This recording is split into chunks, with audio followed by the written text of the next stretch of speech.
forests and stuff, and you can see where all their lore of witches living in, houses that can move around, and, druids that kind of like live in the forest and speak to the animals.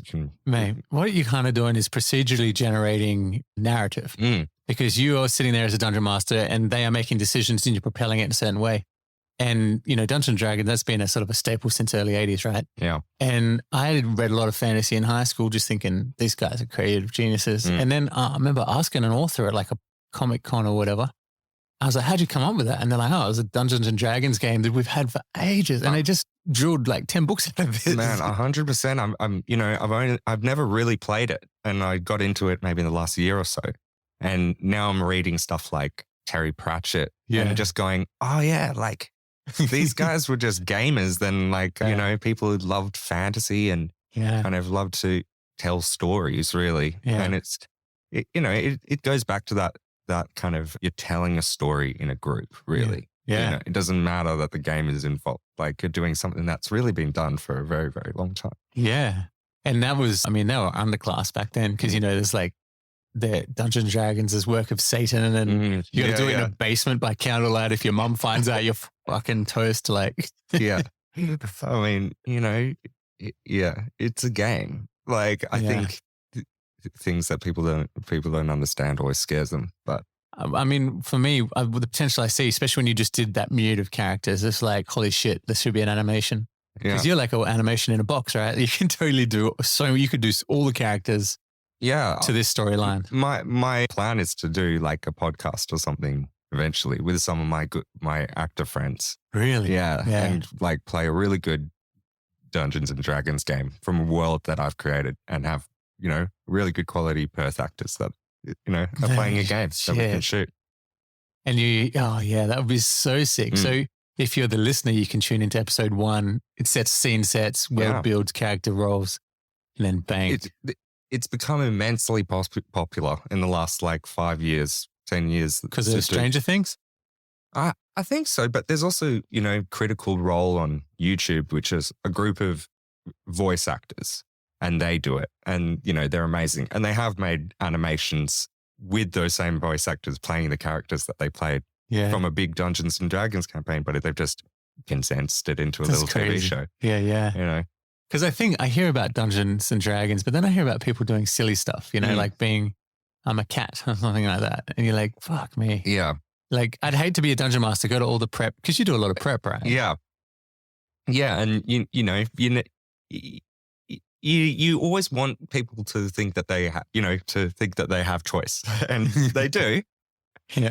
But, there's limits to what you can let people do as well. Like, I'll allow some people to do certain things as long as they also, fit into the storyline of some kind, you know. And then the dice roll kind of determines how successful they were at their choice. Yeah. And are you sitting there just going, please don't roll fucking 20, so we're in trouble. Well, it doesn't matter. Like, if they do, I'm not against them. I'm with them trying to make a good story. I don't want them to find it too easy, but I also, don't want them to all just die and me go, haha, I won. Like, that's not part of it. It's part of like, how do we continue rolling, making this character more, deep? Maybe they do take a big wound, but that becomes part of their character. Yeah. Or maybe they lose their pet. It's a tragedy, but then they become like hardened. Yeah. And, like +2 to resolve. Yeah. Like if there's no risk, then it's not really fun. Like, 100. There has to be an inherent risk, at least that the players think is going to be there. Otherwise they're just superheroes, I guess, because and that's like movie world, right? If you're watching a movie, you shit yourself in a cinema or something like that. It's because you're so invested. They've done a good job of it. Yeah. And, but if you realized at any second you're just in a cinema, it wouldn't be as fun. Yeah.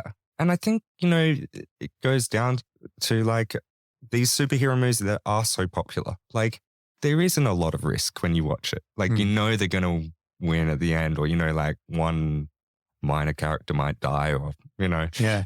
But yeah, like I think stories need to have an element of risk. People have interesting. The happy ending is a thing, but people have tried to make films without happy endings and man, they're panned usually. Like, because people can't handle what's that one with Jared Leto? And it's about drugs and stuff, Requiem for a Dream. Oh, yeah. And that ends so badly. It never recovers because it's a drug addict's life, right? Sure. And I remember thinking at the end of that, I was like, I never want to watch that again. That was so harrowing. I suppose, but I think it goes back to the history of storytelling with, Greek tragedies. There is an element of, yes, like something is tragic. And then there's an element of something that's humorous, so like things can't they don't always have to end well, but there has to be some sort of payoff, Yeah. There's like, yes, I will take this from you, but in return you will have this. Or, maybe it's a morality tale. And, I think Black Mirror does it really well. Yeah. They've got some endings that are really harrowing, but they make you think and they make you go, okay, like. Yeah, I always end up thinking, that's not that far off. Like, that's probably 20 years away, right? That Boston Dynamics stuff with the dogs chasing them and, the robot bees being hacked. I'm like, wow. Yeah. Could be 20, 30 years. It's a morality tale. And, could be said now, could be said in the past, Do we rely on humanity to be good inherently? Like the people in charge, are they good? That's why this shit with like Mark Zuckerberg and Elon Musk about to have a UFC fight. Yeah, I just heard about this. And I'm just like, the fuck? They're the two most arguably powerful people and they're wrestling on a mat. Like, yeah, it's pretty ridiculous, isn't it? I don't really know how to take that. When I first heard it on the radio, I was a little bit like, because they're not doing it for the money, right? So they'd be doing it for the pride, for the joy of wrestling. Just the joy of being pressed up against each other. Yeah, like through this kind of time, I'm almost liking. I don't know. I like them. I hate them both equally. I suppose. But that's who's in charge. You know what I mean? Like, there's probably people out there like, princes in Saudi Arabia that don't list on the wealthiest individuals or something. But, there's the top 10 most wealthiest people. They're probably almost running the world for the most part. And so now they're wrestling. What the fuck's next? This guy's trying to land on Mars and he's preparing for a fight with the Facebook guy. Like, it doesn't make any sense. In the movie Gladiator, how like Caesar comes down and then he's like having a bit of, it would be like that. Yeah. It would be like your leader coming down and getting in the ring and I don't know.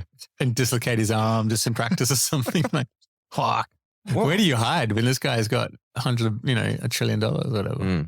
Man, we need to go back to the times when leaders were like that. Have you seen King Henry VIII's armor?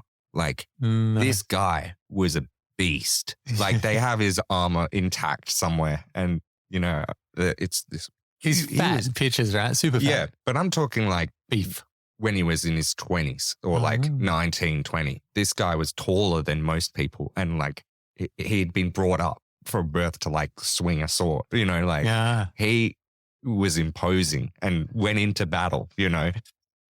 Charged in. Yeah, because if you were 6 foot back in that, but I wonder about that because remember we went to that convention and we lifted a sword, but I could not lift that shit. And I played a gig with Wrath of Fenrir in chainmail. Yeah. I could not lift my arms for days. And I'm like, this guy's swinging that sword in that armor. Well, this was plate mail, but they were explaining that it's such high quality, the straps and how you wear it, it like sits on you better. Spreads, like a steady cam or something. Yeah. I always wondered that because I was like, Lancelot must have been a fucking weapon. Yeah, because how much does a steady cam weigh? Like, they can get quite 35 to 50 kilos. Yeah. And somehow the dudes seem to, do it. But I've tried it and I don't know where the weight goes because it's sort of like sits on your hips and you got a vest, but it's still got an arm going out that does its own thing for the most part. And then the camera goes on that. That would be made from like really like aluminium or something. Yeah, but remember Luke did it on Dustwalker. And there was tons of Steadicam shots in that. And he's running across the road and stuff, and he maybe weighs 65 kilos, and he's like a non-athlete. And that camera was a beast camera, So that wherever that puts the weight is so even that you could probably move. But speaking of Dustwalker, how'd you get involved in that wild film? Yeah, like I said, sometimes just things fall into my lap. I got a call basically saying that they needed someone to play one of the characters and they hadn't cast it yet. And could I drive to Kew, which is a town that's 8 hours away. And in the wheat belt. In the wheat belt. And at this very particular time in my life, I was living in a house with my girlfriend at the time, and we weren't getting along. So I said, hell yeah. And I got in the car and I drove 8 hours. I think the first time I drove alone on my own there. And I get to this town and yeah, like this film crew had basically taken over this small town. And there was a lot of us. And yeah, then as soon as I got there, they ended up giving me a bigger role than they'd even originally asked me to do. Yeah. Which meant that I'd had to be there for the next like couple of weeks on off. Yeah. So then I had to plan on going back to Perth and then coming back in to do some more shots. So you weren't there from the start, hey?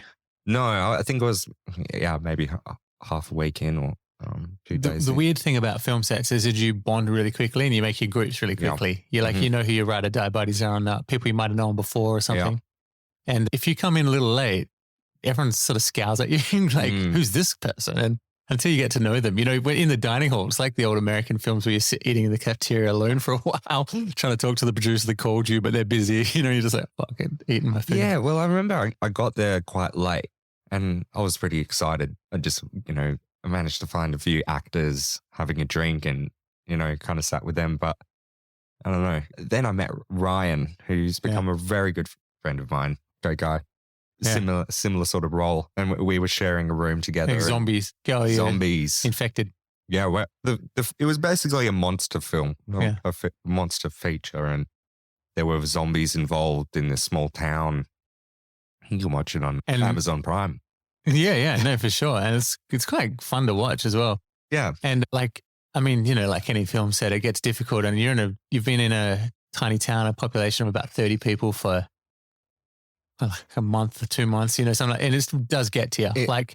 I'd never been on a film set experience quite like that. Yeah. It got wild to everyone, I think. It did get to me, right? I had time of my fucking life. Because like everyone else, it's on set and pressures and all nights and stuff. All I had to do is go rock up, get the cards, take them back. And I was like doing the DIT stuff, transcoding and doing this, color grading, and then assembly editing. And so like, I'm sitting there having a time. I can wake up when I want. I can edit all day, like this kind of thing. People are rocking into the house like, I'm quitting. That's it. I'm quitting. I've got an acoustic guitar and a bottle of wine. Yeah, I was like, have a glass of that, hold that and play some guitar and just tell me all your fucking problems while I'm editing. And then I think I might have kept that film together for a way longer. Yeah. I think, I don't remember the moment I met you, but I remember coming in to see you where you were working. And every time I saw you, it was awesome. We would just, talk metal and like your good vibes. And I was loving it. People are coming in like, just so many people quit off of that film and then, got talked back onto it and then quit for a while. And, it was such a crazy, like just living in a tiny little Australian town it was haunted as fuck. Like, oh yeah. There was, what was it called? It was called Big Bell, the town. Is that the ghost? It was the ghost town. So there's a town not far and they basically said to them, it was like a gold mining town or something. And they basically said to them, like, there's a train out leaving tonight and whoever's on it, like, get on it because there's going to be no more. And the whole town just got up and left.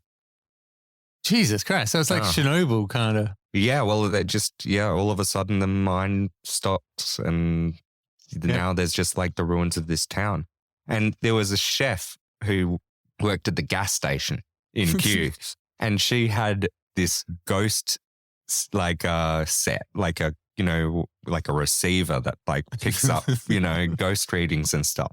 Yeah. And so Ryan told me that him and like a group of them, including this woman, went to Big Bell and, checked out the ghosts. And like Ryan said, he went into one room and something grabbed his leg. I wish I went because, I feel like it's one of those things like you have, from this side of the bench, I'm like, yeah, sure.